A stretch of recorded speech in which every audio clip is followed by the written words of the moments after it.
¿Quién fue Jean Piaget?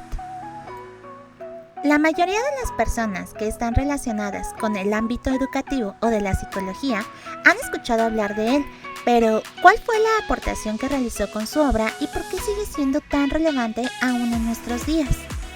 Para explicar mejor cómo es que su obra generó un parteaguas en toda la psicología naciente del siglo XIX, con la creación de la psicología genética, tenemos que entrar en contexto sobre las ideas que existían en ese entonces. Para empezar, en el siglo XVII imperaba la idea de que el niño es un adulto en miniatura. En aquella época, los filósofos empiristas habían propuesto que el cerebro de un niño funciona como el de un adulto, pero con menos asociaciones. Otra tendencia, el innatismo psicológico, afirmaba que algunos conceptos como los de espacio, tiempo y cantidad están preprogramados en el cerebro, por lo que el bebé ya nace con la capacidad de utilizarlos. Sin embargo, en 1693, en Pensamientos sobre la educación, el filósofo John Locke sugiere que la mente de un niño es una página en blanco. Posteriormente, en la década de 1780, el filósofo Immanuel Kant introduce el concepto de esquema y sugiere que la moralidad se desarrolla a través de la interacción con iguales y con independencia de las figuras de autoridad. En ese sentido, al existir este cambio de paradigma sobre lo que es la niñez, las ideas de Jean Piaget, junto con los estudios que realizó respecto de las 4 etapas del desarrollo cognitivo, encontraron una tierra fértil para germinar. A continuación, se señalarán los años y los hitos más importantes que ocurrieron en la vida de Piaget. Jean Piaget, cuyo nombre completo fue Jean William Fritz Piaget, nació en Neuchâtel, Suiza, el 9 de agosto de 1896. Fue un psicólogo, epistemólogo y biólogo suizo considerado el padre de la psicología genética. Su padre fue profesor de literatura medieval y su madre era partidaria de la religión. La educación teórica y científica de su padre fue la que más influyó en Piaget. Él mismo narra en su autobiografía cómo entre los 7 y 10 años se interesó por la mecánica de los pájaros, los fósiles de las capas secundarias y terciarias y las conchas marinas. A la edad de 10 años, después de entrar en el colegio latino, envió un artículo a un periódico de historia natural de Neuchâtel relativo a un gorrión albino, escrito por él mismo. Su artículo fue publicado. Emocionado por ello, le escribió al director del Museo de Historia Natural de su ciudad para saber si le permitía estudiar sus colecciones, mismo que amablemente accedió. El director, Paul Godet, era un experto en malacología, la cual tuvo una profunda influencia en Piaget. Realizó varios artículos que fueron publicados a pesar de que aún faltaran 2 años para culminar sus estudios de bachillerato. Narra también que experimentó una serie de crisis entre los 15 y 20 años, debidas a las condiciones familiares y a la curiosidad intelectual característica de esta edad tan productiva, pudiendo dominarlas gracias a los hábitos mentales que había adquirido durante su contacto con la zoología. En esa época, Piaget recibió educación religiosa. Sin embargo, no entendía cómo es que la fe se basara en dogmas y argumentos tan frágiles. Posterior a ello, encontró la biblioteca de su padre, en donde nació su gusto por una nueva disciplina, la filosofía. Esto le hizo tomar la decisión de dedicarse a la exploración biológica del conocimiento. Comenzó a leer diversos autores relacionados con la filosofía. Además, al terminar el bachillerato, comenzó a escribir su propio sistema, en el tiempo que estuvo descansando en las montañas. Después, se matriculó en la Facultad de Ciencias de la Universidad de Neuchâtel. Sin embargo, deseaba entrar en una universidad más grande con un laboratorio de psicología para poder verificar su sistema. Encontró una gran similitud con los postulados de la teoría de la Gestalt, pese a que aún no conocía esta corriente. Piaget consideraba que en todos los campos de la vida, orgánico, mental y social, existen totalidades cualitativamente distintas de sus partes y a las que imponen una organización. Por consiguiente, no existen elementos aislados. De ello derivan 4 acciones y 3 posibilidades de equilibrio. Después de doctorarse en ciencias, se marchó a Zúrich con el fin de trabajar en un laboratorio de psicología. Frecuentaba los laboratorios de Lips y el de Wechsner y la clínica psiquiátrica de Bleuler. Estudió el curso de Psicología Patológica de Dumas en la Universidad de Sorbona. Posterior a ello, fue recomendado con el Dr. Simon, quien tenía a su disposición el laboratorio de Binet, y fue ahí donde comenzó a trabajar con niños.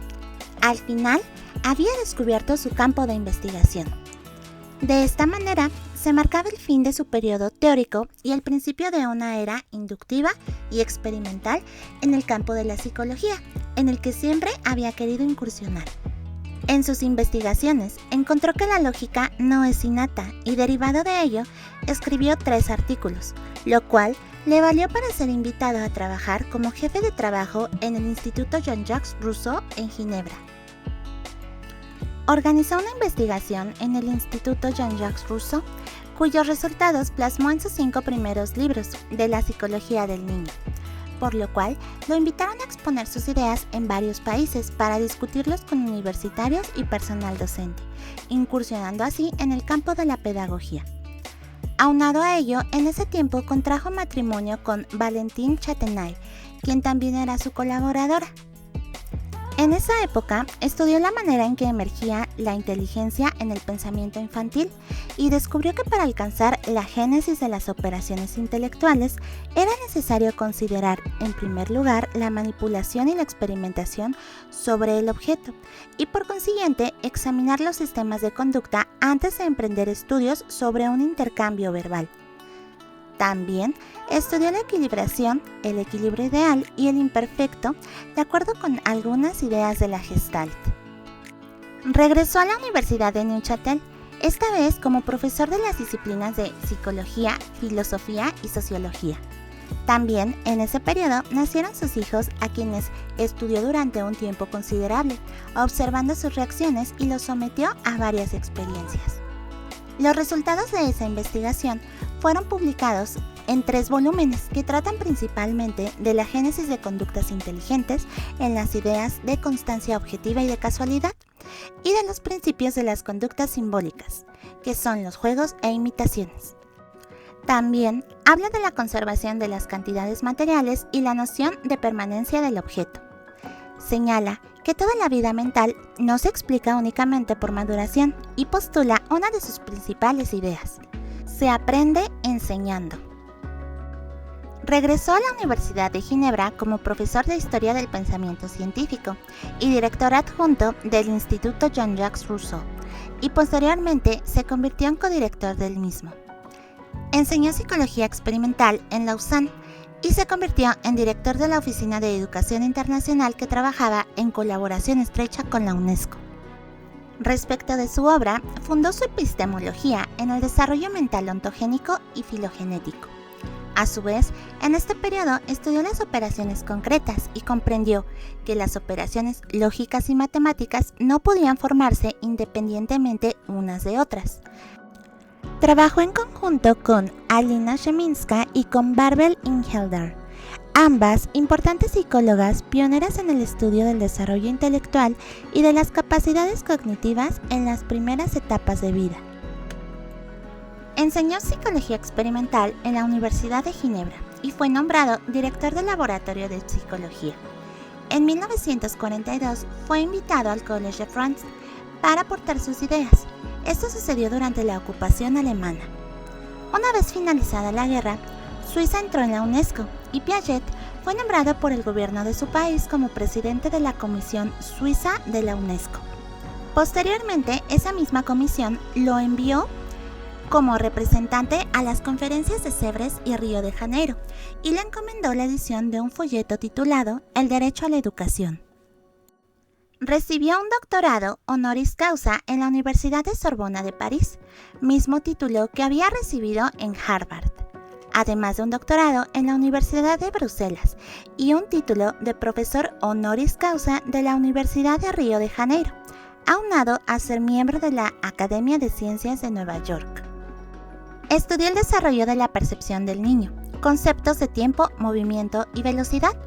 Además, profundizó en las relaciones de los niños pequeños ante fenómenos físicos, como la mezcla o el azar y la génesis de la probabilidad.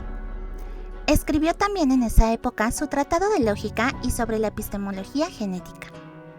Piaget quería consagrar 5 años al estudio de la psicología del niño. Sin embargo, habían pasado ya casi 30 años de ese fascinante trabajo. Por ello, consideraba que era momento de terminar su obra general, que consistía fundamentalmente en un análisis del mecanismo de la adquisición de los conocimientos, examinado desde el punto de vista del crecimiento y del desarrollo. La conclusión a la que había llegado Piaget era que las operaciones intelectuales proceden en términos de estructuras en conjunto. Estas estructuras determinan los tipos de equilibrio hacia el cual tiende la evolución entera. Sus raíces, que son a la vez orgánicas, psicológicas y sociales, descienden hasta la misma morfogénesis biológica. Fue llamada a la Universidad de Sorbona para enseñar psicología genética. Además, creó el Centro de Epistemología y en razón de esa actividad colaboró con numerosas publicaciones. Aunado a ello, realizó tareas administrativas internacionales relacionadas con la UNESCO y la Oficina de Educación Internacional. También fundó y desarrolló la Unión Internacional de Psicología Científica, de la cual fue su segundo presidente. En esta etapa señaló que el aprendizaje depende de los estadios de desarrollo. Asimismo, consideró necesaria la investigación interdisciplinar para la solución de problemas específicos y auténticamente psicológicos. Es indudable que Piaget fue un erudito desde muy temprana edad. Además, sus escritos fueron muy prolíficos, dando como resultado una obra que preparó el terreno para muchas otras áreas de investigación dedicadas a la naturaleza del desarrollo infantil y del desarrollo cognitivo humano. Estableció el marco en el que se ha llevado a cabo una gran cantidad de investigación a lo largo de los siglos XX y XXI y dio un nuevo giro a la educación en el mundo occidental. Sin duda, fue una de las mentes más brillantes del siglo XX. Auto-organisation et par conséquent une continuelle construction et reconstruction